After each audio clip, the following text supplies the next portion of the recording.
Hey, everybody. Of course, this is our Sunday morning worship service if you're watching this on Sunday.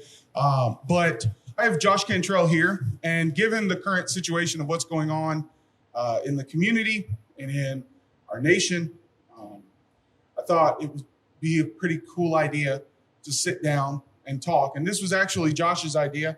He texted me and said, "Hey, we should do a video."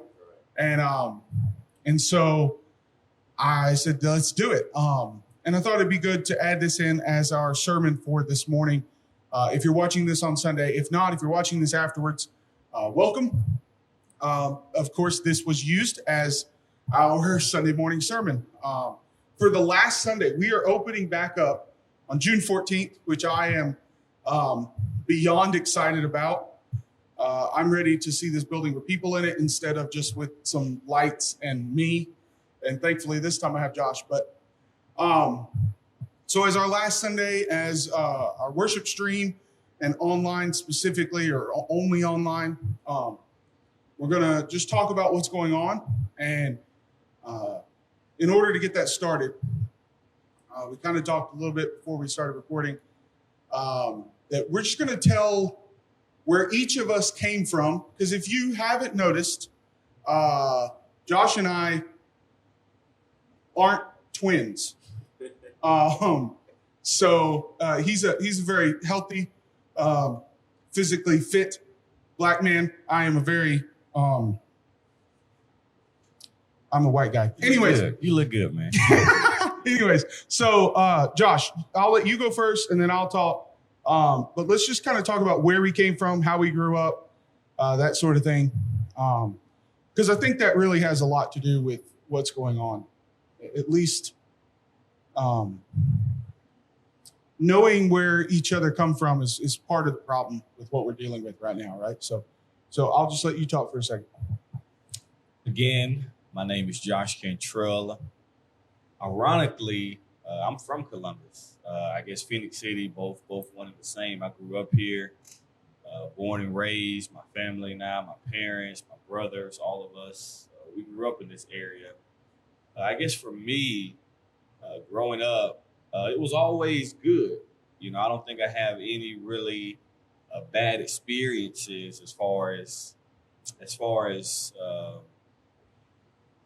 anything bad goes. You know, I think my parents, my mom and dad, they set a really good foundation for my brothers and I. They were converted to the gospel, I think, in the early 90s. So all of us had the opportunity to grow up within the church, so to speak. So all of us have been around the Lord's church pretty much our entire lives. And then me going off to the Memphis School of Preaching later on in life, and then being able to graduate, then come back home to my home congregation, the same community, and just kind of hit the ground running. So for me, it's been a lot of ups and downs, but definitely a blessing. As far as, you know, what we're talking about today, and as far as what the world finds themselves in today when we talk about a race, I've definitely experienced it. I'm sure many other black people have. I'm sure white people have, you know, I guess as well, if we looking at it from their perspective. Just to tell you a quick story, I can remember about a year and a half ago, you remember I had the blue Camaro. Man, it was awesome. And I think about one time in a week, I think they were looking for someone. They had to be, because I was pulled over out of 7 days, at least 5 times in that 1 week, from different officers. I guess they were looking for someone who, you know, fit my description. And, you know, I didn't take any offense to it, you know, though it was troubling. You know, my mind is they're looking for someone. They're just doing their jobs. So I was trying to be very understanding towards that the first 2 times, and then it happened again, and I'm like, man, what is really going on, you know? And it was difficult to process. It was difficult to understand it, but, you know, me being a gospel preacher, I always want to think the best about people first, but I'm also a black individual, and I have to be aware of that anywhere I go. Like today, there are many parents who worry whether or not if their child is going to come home that night. They wonder if their child is safe. They wonder if if their child is doing what they have to do. But, again, as far as me and my development, I've been blessed. I know. So, I remembered the blue Camaro, and I was very sad the first time Josh pulled up to something we went to. I don't remember what it was. And I noticed that the blue Camaro was gone. I was very, very sad about that. Never got to ride in it, by the way. So that one experience is, of course, the thing that sticks out in your mind. Thankfully, it was seems like it was just kind of innocuous to the most part. Personally, I grew up in Arab, Alabama. For folks at Warm Springs Road, I love talking about Arab. I like the city I grew up in. That being said, it was very much not Columbus, Georgia. It was Arab. I kind of joke around sometimes that I grew up in 1960s. Arab's a small city, North Alabama. When I was growing up, thankfully now, anytime you hear me talk about Arab, chances are everything that used to be is kind of gone now. It's much bigger than it was when I was there. It had to be really small when you were there, man. It sounds really small. It was really, really small. And my graduating class had 300 people in it, which was actually pretty big. But I would say probably, no lie, 90% of them were my cousins. Got pretty interesting a couple times dating girls and realizing that they were my cousins. I can only imagine. But it is very much, or it was at least, very much a white city. I remember multiple instances where race was a big factor. And, racial slurs were normal. And there were no black people in our city. In fact, rather late in history, it was pretty dangerous for black people to be there. That being said, thankfully I grew up in a house, and my parents were such that race wasn't a big deal in our family. We didn't really worry about it. We kind of used to say the old thing that's kind of now not politically correct anymore, but we're colorblind, that sort of thing. And we can talk about that idea here in a little bit, but I do remember one instance, since you told one instance. I remember down in Gunnersville, there's an area called the Hill, or at least that's what people from Arab called it. And I remember that some guy's girlfriend got looked at wrong by a black guy in Gunnersville, and they were going to go down to the Hill and find the guy. And it was very understood that if they had found him, he would have been hurt or killed, simply because he's a black guy that looked at a white girl. So I think because of that, and I've talked to people in the past few days about this, I think that my judgment on racism is somewhat clouded because I think I define the term differently than a lot of people do. In my mind, racism is physically dangerous to a black person. And that, of course, that still happens in our community, but a lot of things get defined as racism that given my background, I look at it and say, well, that's more just ignorance or a lack of love toward a person. And I don't know if that's overt, dangerous racism. But that being said, that's just the way I see it because of the way I grew up. Doesn't mean that it's not, of course. And there is a systematic kind of idea in our culture that is there not because the person is racist, but just because of the way that they grew up. It clouds their judgment. Just like my judgment on the definition of that term is clouded a little bit. They don't actively seek harm, but they end up harming because of the way they grew up. So as far as the church is concerned, because that's really what we're talking about, is how can the church be a help in this situation? What's the current status of the church? Do you see? Have you experienced racism or at least a prejudice? I like it. So if you haven't seen the Light Network and Robert Hatfield, who else was on the video? Hiram I believe Kim, Hiram, Stephen Ford, and I forgot the other gentleman's name. Yeah, he's at Cedar Springs in Kentucky. I cannot remember his name at the moment. They did a video. If you haven't seen that, you need to go watch that, because anything I'm involved in is going to be exponentially less than anything that any of those men are involved in, regardless of whether Josh is there or not. Josh is the only reason why this video will be somewhat good. But anyways, in that video, they kind of talked about the difference between racism and prejudice. And I think that's where I'm coming from in that, is that there is obvious prejudice. And maybe we define that as racism in one way or another. But have you seen instances of that prejudice or racism, overt racism, in the church just as a whole? And how do we fix it? I think to categorize everyone as the same is unfair. And what I mean by that is, I can remember when I was a preaching student, it was my dad and my youngest brother. We went to a congregation. Not going to say the congregation's name because it doesn't matter. But we went in, and they didn't know I was black. They, like, before you showed up? They had no idea I was or black. After you got there? They had no idea I was black. That brings a whole new definition to the term colorblind. If you can. They were one of my supporters, and when we were doing support letters, I didn't put my picture on the support letter.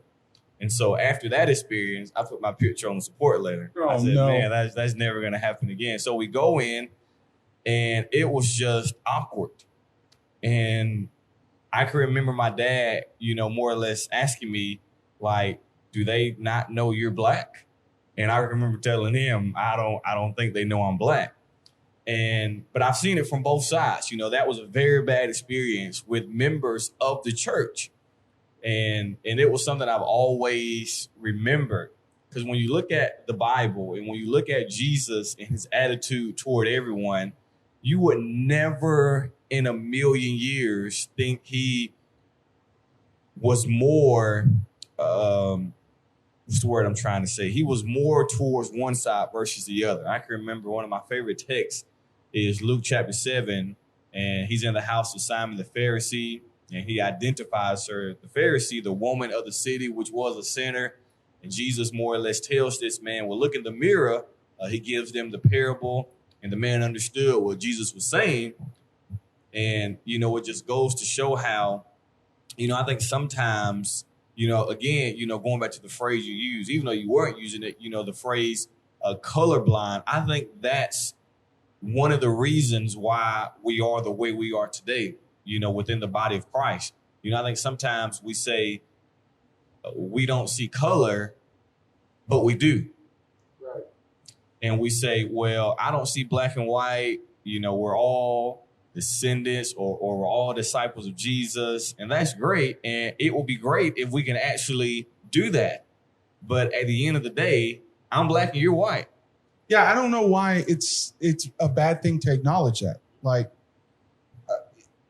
1 Corinthians 12, verse 13, says that whether Jew or Greek, bond or free, we've all been born and we've all been made to partake of the Holy Spirit as one.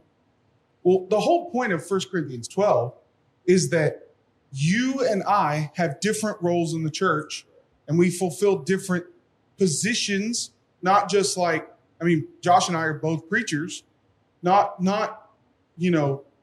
accountability levels in the church, but like every person has a role in the church, whether that's a physical role, like taking care of something or doing some action or doing some ministry, or it's just being a part of the church.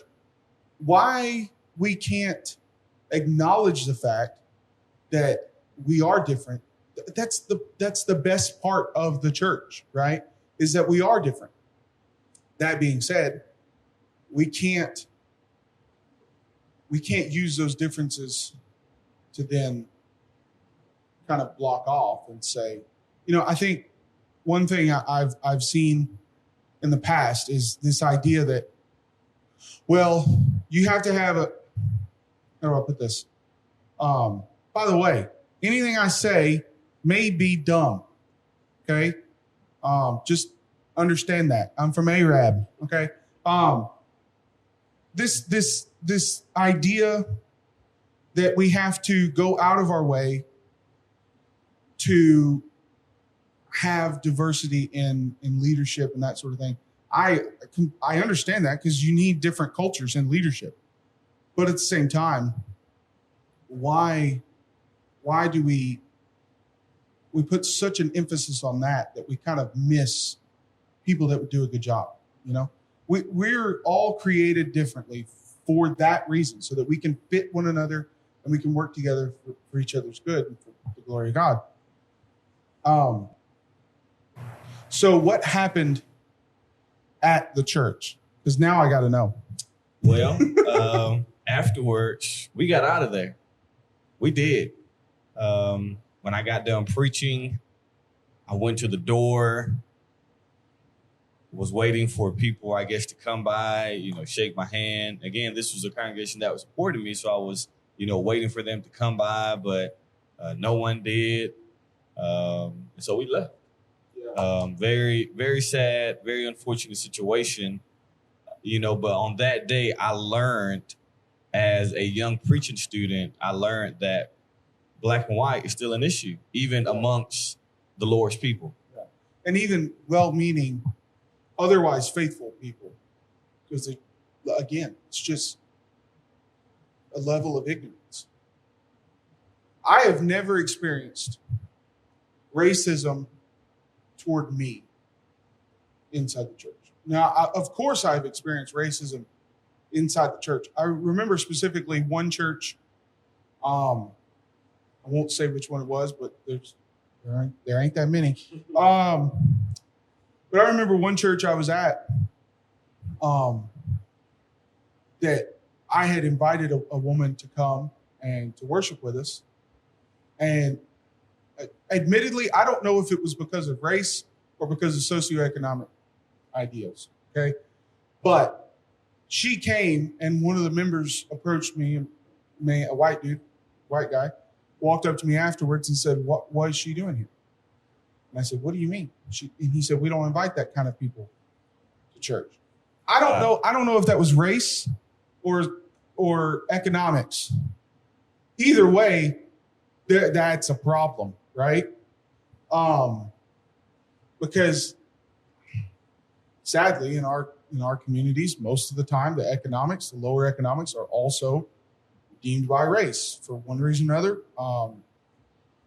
Mainly just the history and more that ignorance and that prejudice idea. Lee, that's something I learned even living in Memphis, because,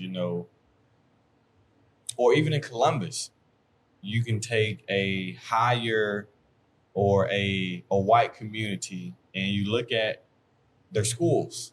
They're better funded. They have more activities. And then you go to the lower incomes where the black communities, and the only things they have to offer is basketball. Yeah, sports or some virtue signaling type of ministry minded thing of right. Teaching the young black guys how to tuck in their shirts and stuff. Like, it seems it's like those are the only two options. Right. Growing up, I was so ignorant to the idea of how, I used to see how guys went to the NHL hockey, and I used to see how guys do that in college. And my thing was, I have never, growing up in Phoenix City, Alabama, I have never in my life seen a school that has a hockey team. I mean, is that a real thing? Ice is not a big thing around here. It is I don't know if you knew that. I'm like, so I guess, depending on where you are, those things are available to you. But, you know, you think about your lower income families, public housing is difficult. And I'm not saying white people don't have that problem too, but what I am saying is it's not to the scale of an African of a black person. Right. Now, I have experienced racism toward me, like a black person being prejudiced or racist toward me. And that was specifically in college. I went to a college that was a university that is fairly racially diverse. But I lived in a apartment complex that was not by any means. Me and my other roommate were about the only white people that live in this apartment complex. And I just so happened to live there in November of 2008 when Barack Obama was elected. And that generally, I'm not exaggerating here. The night that he was elected, we were genuinely scared. There were a couple small riot situations on campus because some black guys made some comments that they shouldn't have ever made toward another human being. And we got in my little Kia Spectra 5 and drove down the bike path to get out of our apartment complex. Yeah. And that one specific time really changed the way that I understand history.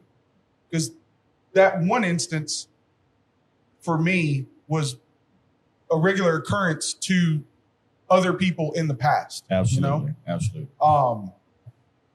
And so how, as Christians, you know, I'm of the opinion, and you know, I was talking to my barber last week, and I said, I don't believe that the majority of Americans are overtly racist. But the majority of us do have prejudices in one way or another. I think that's the same way in the church. I think it's better in the church because her answer was, well, you're a Christian. And so you see the world differently.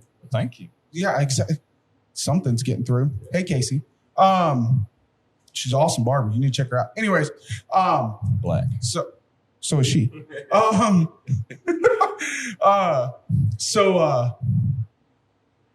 So as a church, I genuinely, maybe this is just me wanting to see the best in people. I genuinely believe that the majority of Christians today in the church are not racist. Do they do things sometimes that are out of ignorance that end up being classified as prejudiced against a race? Yes. How do we fix it?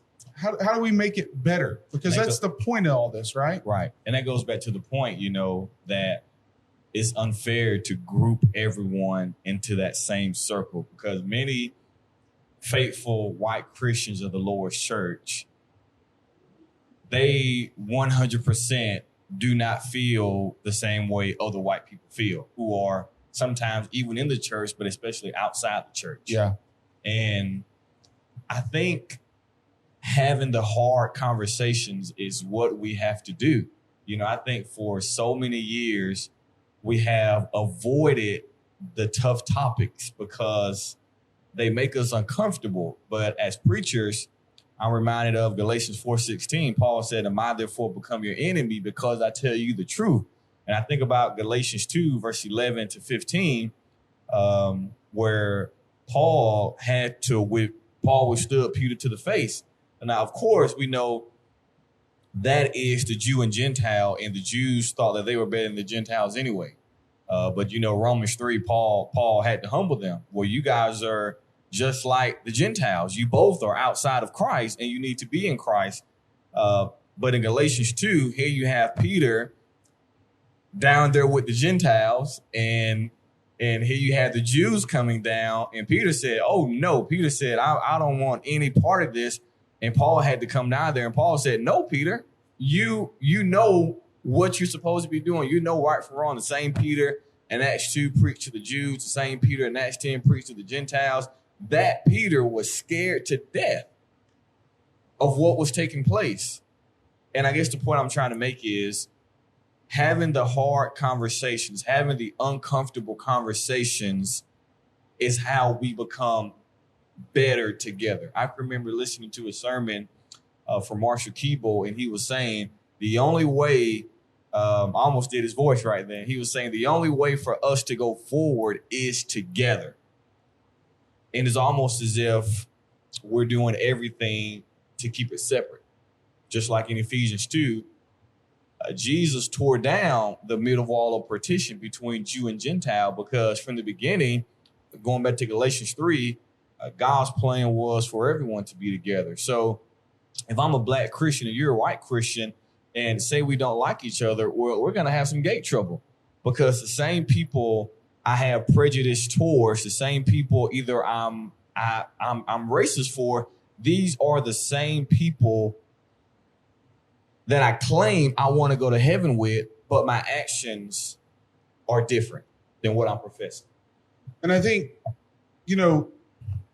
now, given all the protests and sadly riots and everything else that's going on,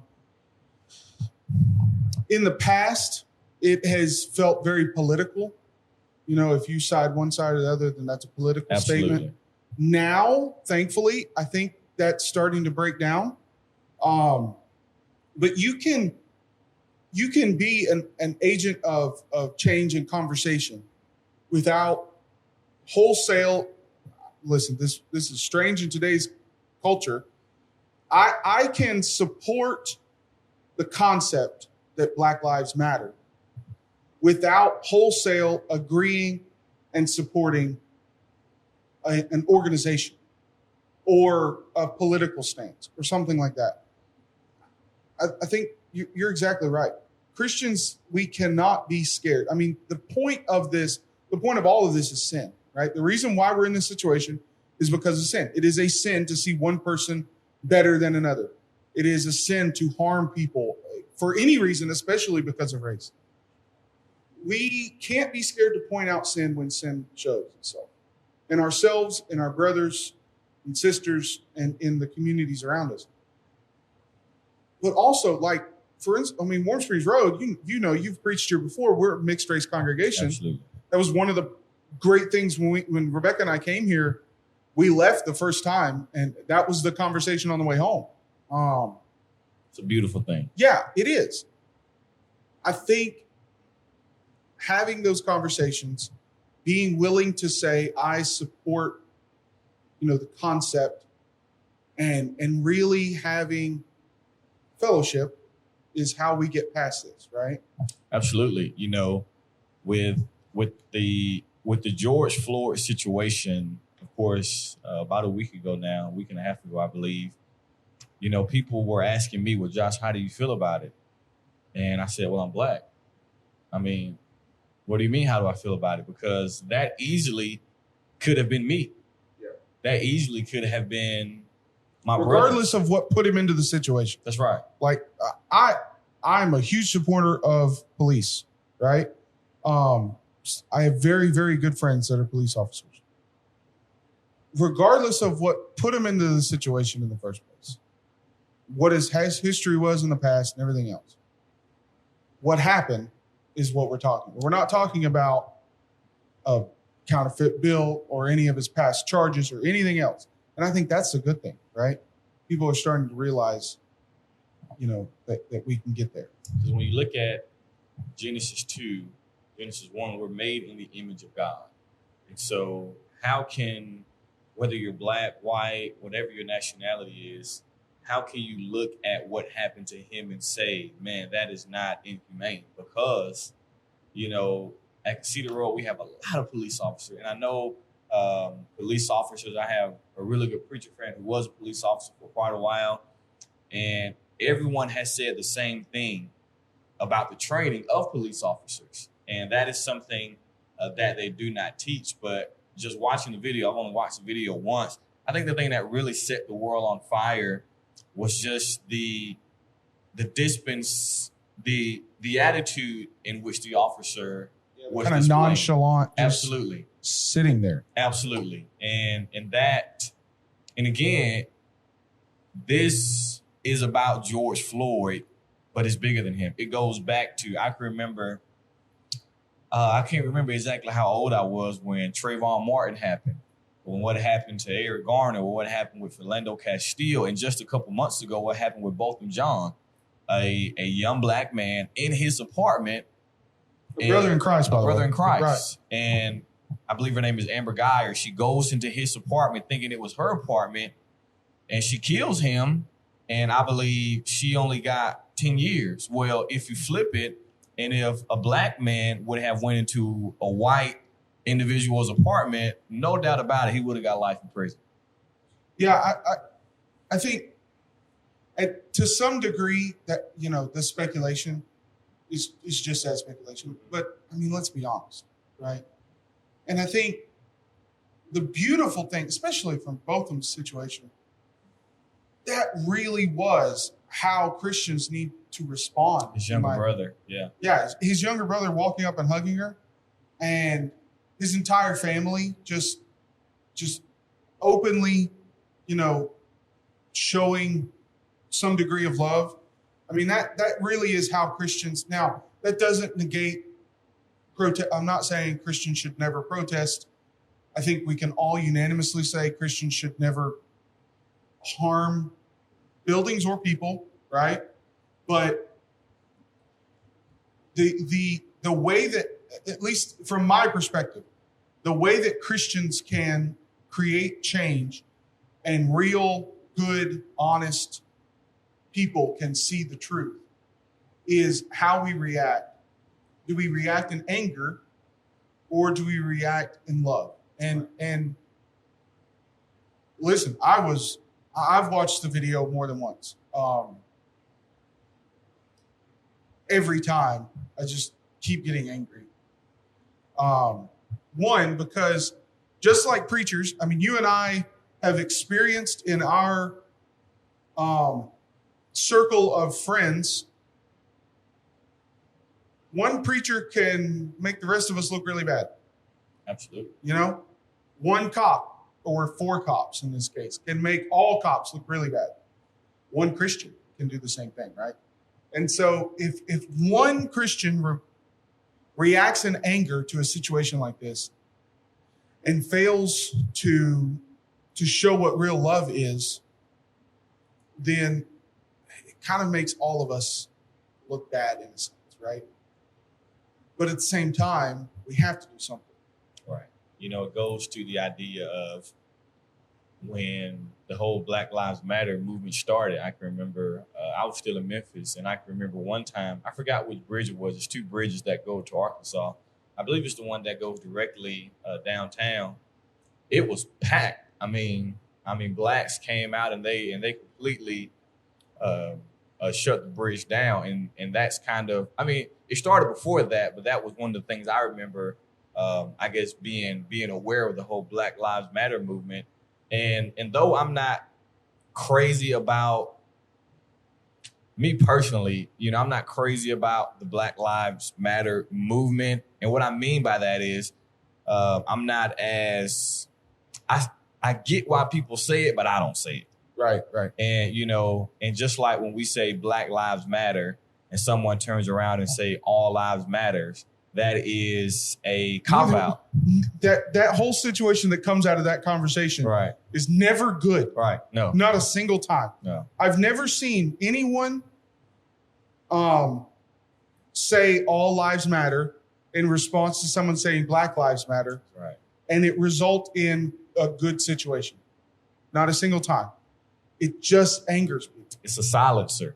Yes. When we say Black Lives Matters and the response is all lives matters, well, we know all lives matters. But if all lives matters, we wouldn't have to say Black Lives Matter. We're not talking about that right now. We're talking about this. Yeah. Absolutely. 100%. And I'm the same way. I tend to not say Black Lives Matter or,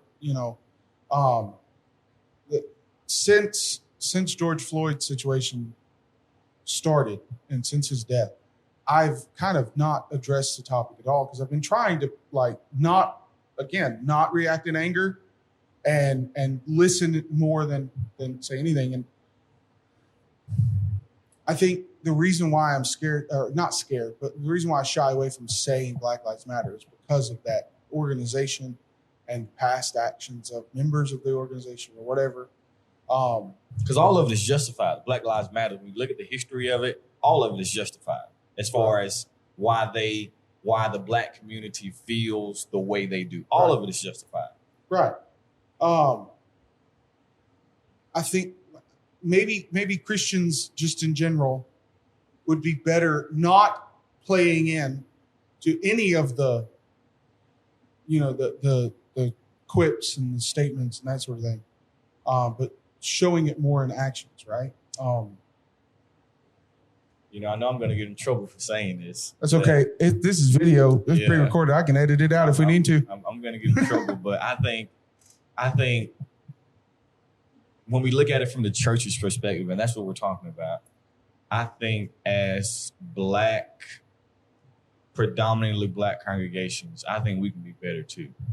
And what I mean by that is I can remember one time I was preaching at a Black church and I was preaching a sermon, "The Church is Not Divided." And the church was about racism. And afterwards, about 80% of the Black people who listened to that sermon that night said, "Josh, that's a great sermon, but how about you going to preach that to the white people?" And I'm like, it's that thinking that is hindering us from going forward. Because my great-great-great-great-grandparents, they were slaves. They were sold on at auction blocks. They had to go to the plantations. But they have fought so many battles for me to be where I am today, and my entire generation for us to be where we are today. And the thing we want to do, it's a marathon. It's not going to happen overnight. Right. But I think within the church, we can do a better job at showing the spirit of Christ. And I know that's a very difficult thing to do because I've mentioned it to you sometimes. A lot of people say, well, I'm a Black person first, then I'm a Christian second. And my thing is, well, as far as biblically speaking, that's an impossibility. Yeah, that's dangerous. It is. I mean, imagine that flipped on its head. I'm a white person and then a Christian second. Right. Whoa. If I say that, and I actually mean that, not only am I canceled in our culture, but that's dangerous. I could say a lot of things, but it's just dangerous, right? And next thing you know, Christianity is not the forefront. Christianity becomes a subtitle to my Blackness. Right. I'm Black, then I'm a Christian. Well, biblically speaking, that's not right. I'm a Christian before anything else. And just like what happened to George Floyd, if I look at that just from a human side of things, I know it's not right. Especially if I look at it from a Christian perspective, I know it's not right. And so I think a lot of brethren, Black and white, I think we can do a better job. Not George's situation, because that situation is cut and dry. That's just what got us to the conversation. Right. Absolutely. Right. We're not really I don't think anybody is really, I mean, I guess some are addressing what happened to George. Because now everyone's been charged and so forth.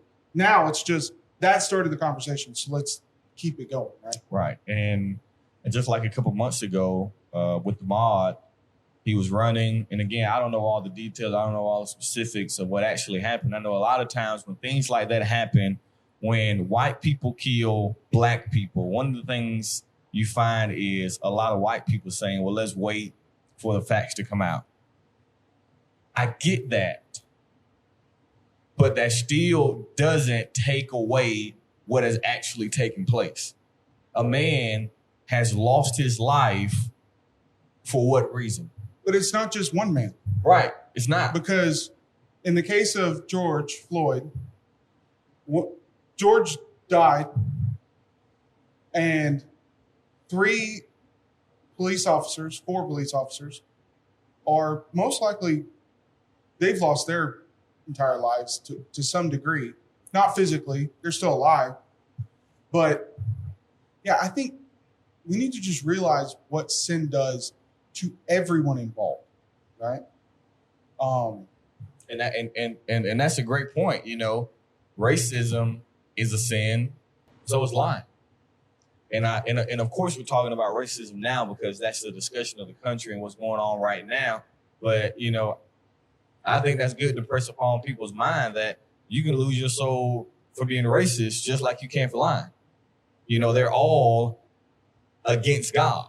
1 John 3 verse 4, sin is a transgression, a violation, of going onward of the law of God. And so I heard a sermon once, and the gentleman was proving the point that some sins are worse than the other, and I get that, I understand that, but when we look at it from a biblical perspective, all sin is against God. Right. And back to what you were talking about when it comes to, you know, majority black congregations, majority white congregations.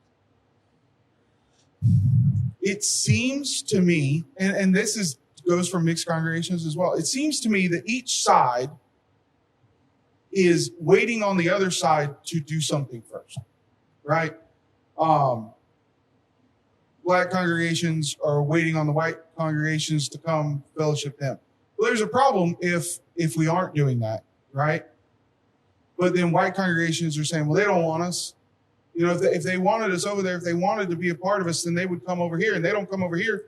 It's like we're just at this stalemate of, well, they have to come to me first, or I have to go to them first. And the principle of the gospel is, especially with regard to the church, is I go to my brother if there's something wrong, right? Jesus said, if you are going to the temple and you realize that your brother has something against you, not that you have something against your brother, but that your brother has something against you, you lay your gift at the altar. Means give your money. Anyways, no, you lay your gift at the altar, you go and you fix that. It is not, I'm waiting on them, but I'm going to actively address sin, actively address the problems, just like we do in our own lives, right? Paul said to kill the acts of the flesh, murder, hatred, so forth, with all malice. Meaning you show anger, and in the illustration I always use is, if someone comes into my house and is going to harm my family, you've got a problem on your hands.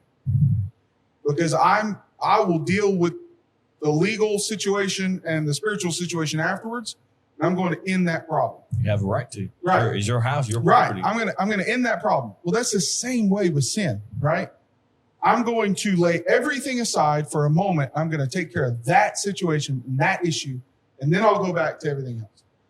And I think on both sides, it boils down to, well, I don't want to offend somebody, or I don't want, especially coming from the white person's side, looking at it, it's, well, I don't want to offend something, because a lot of folks, a lot of white people are kind of scared to say something because we don't really know what to say, right? A lot of us feel like we're being held accountable for the actions of our relatives and our forefathers, if you want to call them that. And we're kind of scared because we don't really know what to say without offending someone. Right. Well, the first rule is Christians should not be offended at the outset. Good point. Absolutely. Right? The other side needs to realize, both white and black, the other side needs to realize that I can't just jump to conclusions and be offended right as the conversation starts. Because chances are, I'm just going to tell y'all, we're going to say stupid things. I hate to use that word, but it's just going to happen. We're going to put our foot in our mouth. We're going to say things that don't make sense or that do offend you, and it's not always because out of hatred or racism. A lot of times it's just out of ignorance. We don't know what to say, and we think we need to say something, and we say it, and then we get in trouble. And you've seen that a lot this past week, right? People say things, and that's why a lot of us have just, I'm not going to say anything because I don't want to offend people. But if there's one place where you should be willing and able to say and to hear anything, it's coming from a brother or sister's mouth, right? Right. Because at the very beginning, I'm going to look at that person. I'm going to say, all right, Josh is a Christian. He is here for my best interest. I'm here for his best interest. If he says something that is wrong, I'm going to see that in light of he didn't actually mean it, right? And then we're going to move on to the rest of the conversation. But I think Christians, the first thing, we always come back to Paul and Peter when it comes to racial conversations in the church. How likely do you think Peter was to have gotten offended when Paul withstood him to the face? I think Peter was so embarrassed. Right. I mean, like, Lord, I'll never deny you embarrassed, because this is the same Peter again who made a mistake. He preached to the Jews, Acts 2. Acts 10, he goes to the Gentiles. Acts 11, we see the rest of the conversion with Cornelius and his household. And then Peter made that statement. If you remember when Peter was in the vision in Acts 10 on the rooftop, how can I eat something common or unclean? The conversation he was having with God. And God said, that's not what I asked you. God said, go. Right. And eventually he went. And so I can imagine how uncomfortable Peter must have been, especially to go to the Gentiles and then for him to, I guess, kind of run behind and be scared when Paul had approached him. But sometimes we have to do it. And you can't. I mean, listen, I know that Peter's actions were up to his own free will.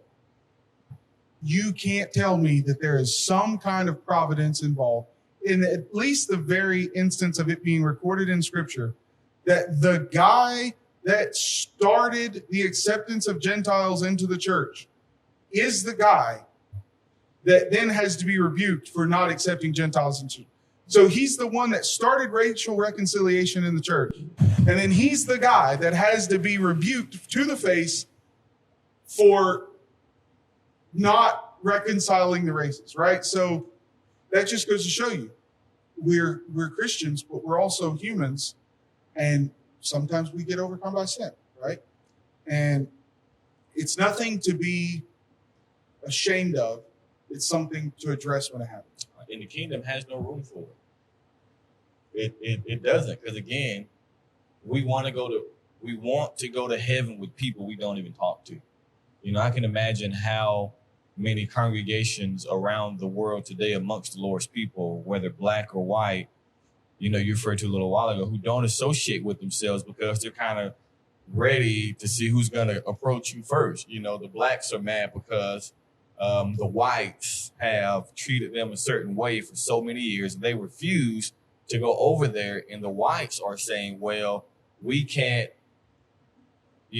our ancestors did this, but we're not those people anymore. But yet, so everybody's just kind of looking at each other as far as who's going to move first, who's going to go out, or who's going to make it happen. And all it's doing is adding to the problem. That's right. And I think it starts with us. It starts with conversations. It starts with, I cannot go back 50 years ago and see the white water fountain versus the black. I mean, of course you go to history museums, but I can't go back and I can't live that. But my parents and my grandparents, they lived that. They were told you couldn't go to this water fountain because it was specifically for white people. You have to go to this one. You have to go. I can remember watching the movie Remember the Titans, and how they were going to the diner with the white football players, and how he was saying, come in, it won't be a big deal. And he was saying, no, it doesn't work like that here. We have to go around back to get our food. And I can't go back in a time machine, and I can't go back and relive that stuff. But because I'm aware of it, and because I know it did happen, those tools and those principles as a white person should help me better understand why black people are so upset with what's going on. And I think to some degree, it does start with us in a very pragmatic sense, in that let's just, outside of this being used for a Sunday morning worship service, people in different levels of responsibility in the church need to see things in different ways, right? Elders, preachers, so forth, need to be able to see things and to focus on things that the general populace of the church isn't focused on. That's where it starts. Like, listen, I can tell you,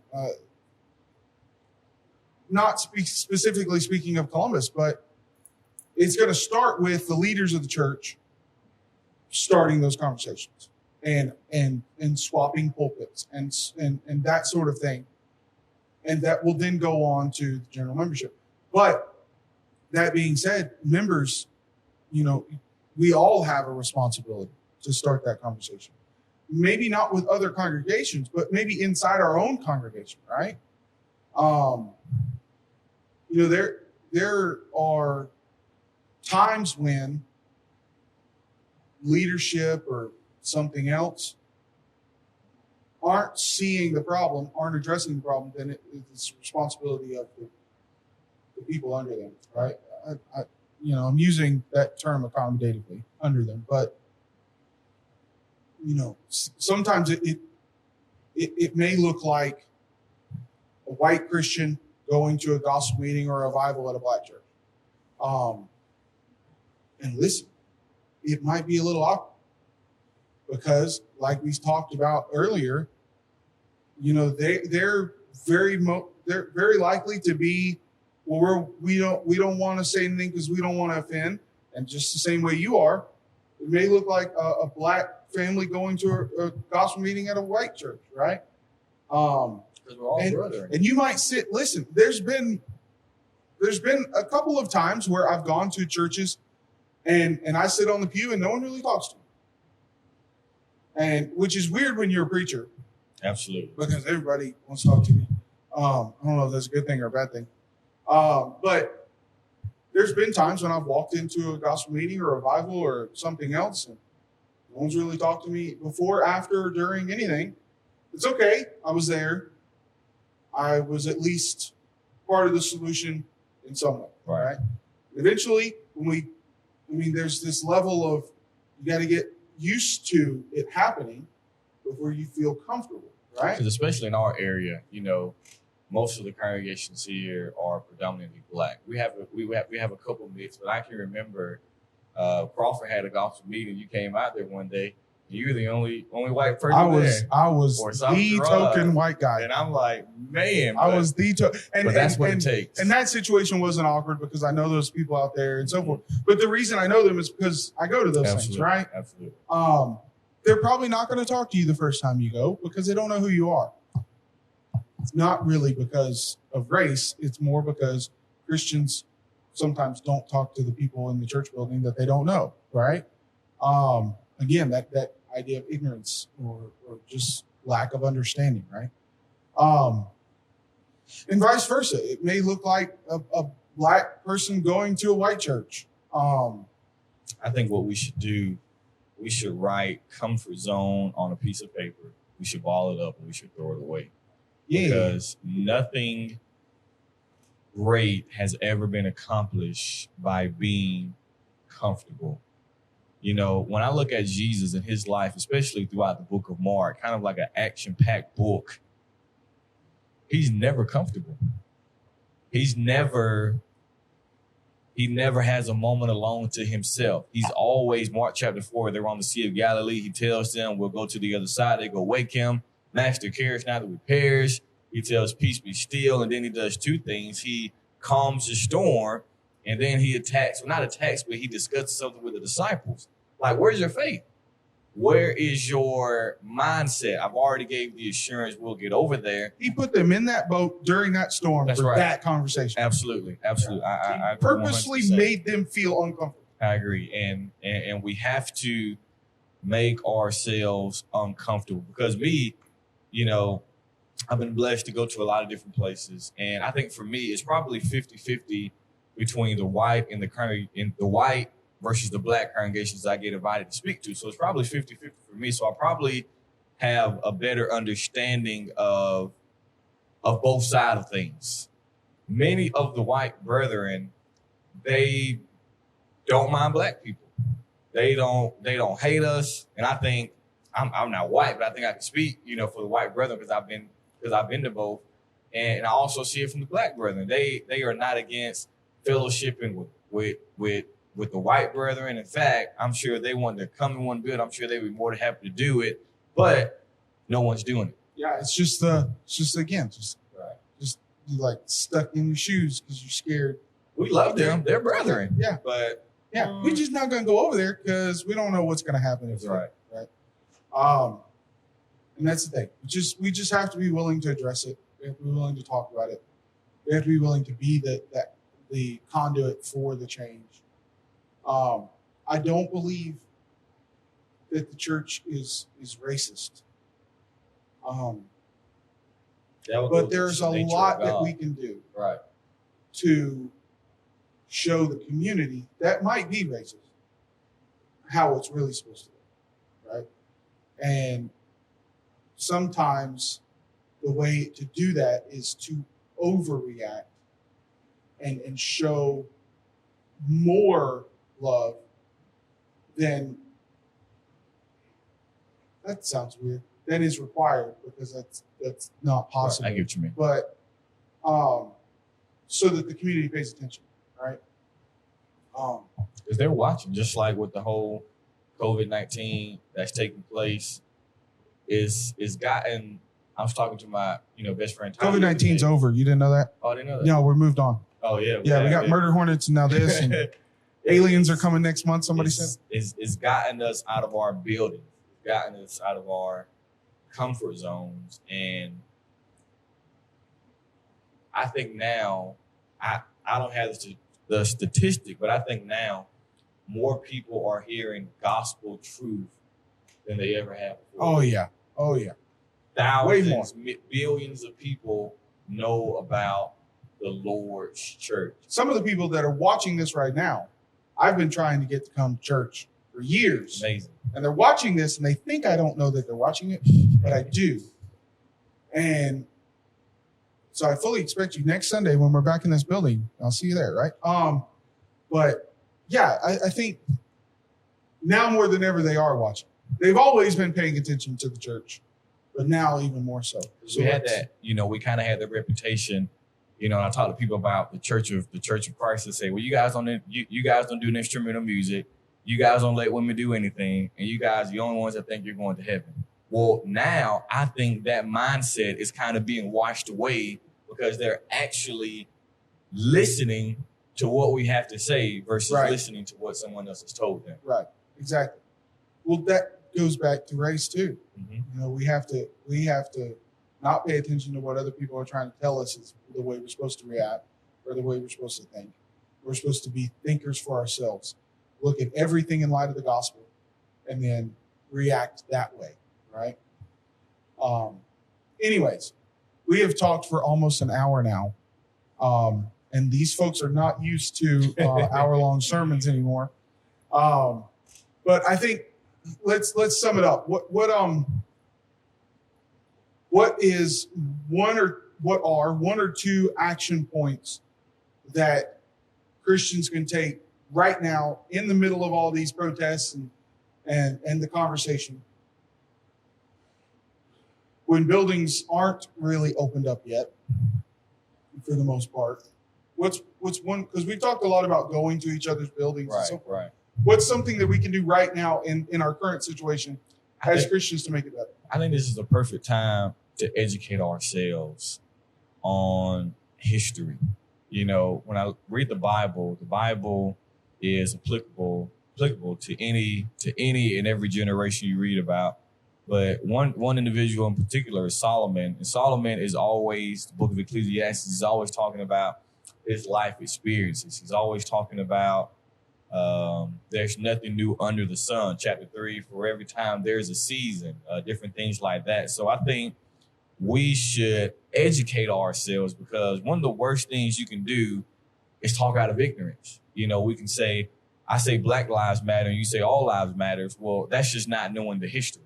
Right. That's just not knowing what it took to get to the Black Lives Matter movement, what it took for, because again, I saw something on Instagram the other day and the guy posted, he was saying, white people think this is just about George Floyd, But this goes all the way back to Emmett Till, and how he was killed unjustly. This goes all the way back to Trayvon Martin. This goes back to the millions and thousands of Black people who were sold on the auction blocks, who were lynched, and I think knowing the history helps us to run the marathon that we're running. Right. And I think there's something that right before I give kind of my wrap up, I think knowing the history,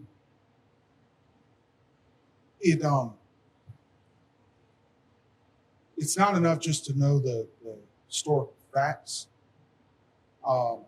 We also need to realize that a lot of times the gospel truth is always the gospel truth no matter what, right? But truth is relative in some ways to the person experiencing the situation. Oh, absolutely. Right? And so it's not just enough to know the history of what's going on, but also to realize that even though blank person might have been killed by a police officer or someone else, and they were fighting back or they were dangerous in some way or something like that, there are people who perceive that in a different way than you do, right? So even though the truths are there and it might have been justified, it might not have been justified. I think unanimously it's pretty understood what happened last week was not, but that doesn't change how people feel about it when their entire history has been tainted by what happened and those historical facts, right?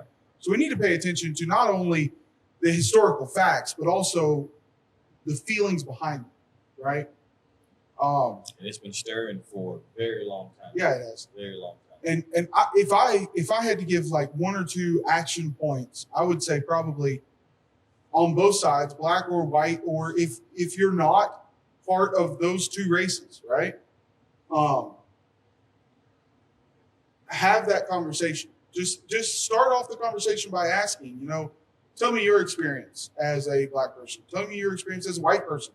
Because I think it would go a long way to help Black people understand why white people think about these situations the way they do by